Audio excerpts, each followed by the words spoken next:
The attic stairs still creak the same as when you climbed to find the Christmas decorations, every box a different kind of memory wrapped in tissue paper, fragile as the trust I placed in you, like placing coins inside a train that rusts. The train left, obviously, and I'm still standing on the platform with a ticket in my pocket and a heart that's lost its warm form. The ticket says one way to anywhere that isn't here, but anywhere that isn't here is also full of fear.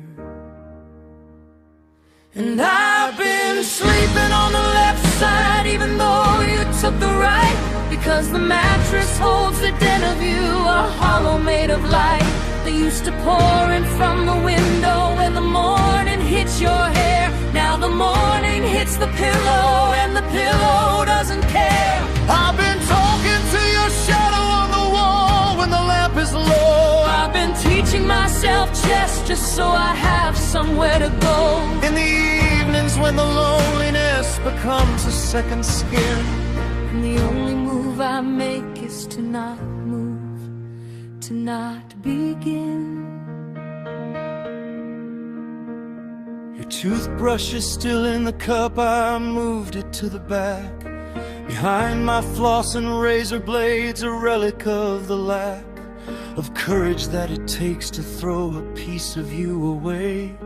Because throwing you away feels like the ending of a play, where the actor takes a bow and then the curtain doesn't rise, and the audience is just one person with mascara running eyes. And that person is me in the mirror, and I'm clapping anyway for a performance that was over before we learned to say. Remember when we drove to Canada just to see the falls? You said the water was like time, it never stops, it calls. To every stone and every branch, to every root and every fish, to let go of the riverbed and join the endless wish of moving forward, never back. And I believed you then, I thought that we were water two swimmers, not two men who didn't know how to tread water. When the current got too fast, you let go of my hand, and I've been sinking everlast. And I've been sleeping on the left side, even though you took the right, because the mattress holds the den of you, a hollow made of light that used to pour in from the window when the morning hits your hair. Now the morning hits the pillow and the pillow doesn't care. I've been talking to your shadow on the wall when the lamp is low. I've been teaching myself chess just so I have somewhere to go. In the evenings when the loneliness becomes a second skin, and the only move I make is to not move, to not begin. I went to see a psychic at the carnival last spring. She read my palm and made a face that didn't mean a thing. She said, I see a long line and it's broken in the middle. I see a heart that used to beat in time with someone's fiddle, but the fiddle has a crack now and the music is all wrong. You've been singing the same sad note for way too long, too long. I paid her $20 for a truth I already knew. The line is broken and the crack is me, and I'm the one who grew. The garden that you planted in the backyard has gone wild. The lavender is choking out the rosemary, the mild. The chamomile has turned to weeds, the mint has taken over. I tried to prune it back last month, but I'm a lousy rover of soil and of seedlings, of the fragile growing things. I killed the rose bush by mistake, I cut away its wings, and now it's just a stem of thorns that reaches for the sky. Like every prayer I've ever prayed that didn't get a reply.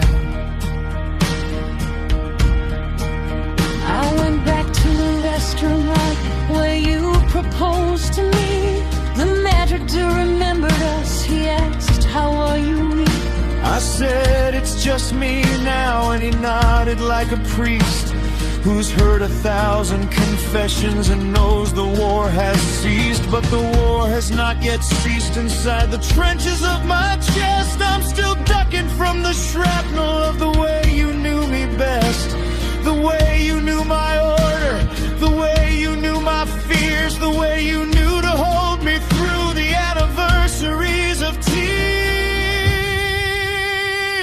And I've been sleeping on the left side, even though you took the right, because the mattress holds the den of you, a hollow made of light.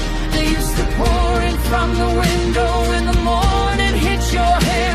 Now the morning hits the pillow, and the pillow doesn't care. I've been talking to your shadow on the wall when the lamp is low. I've been teaching myself just so I have somewhere to go in the evenings when the loneliness becomes a second skin.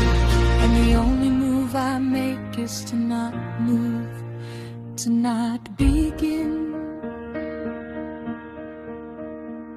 Your lawyer sent the final papers. I signed them in the car in the parking lot of the supermarket where we used to spar over which brand of peanut butter, creamy or the crunch. I signed my name and felt the paper give beneath the punch. A finality of ending, of a door that's double locked. I sat there for an hour while the engine idled, shocked that something that had felt so permanent could disappear, like a coin dropped in a fountain that was never really there. I tried to date again last fall, a person with soft eyes. We went for years.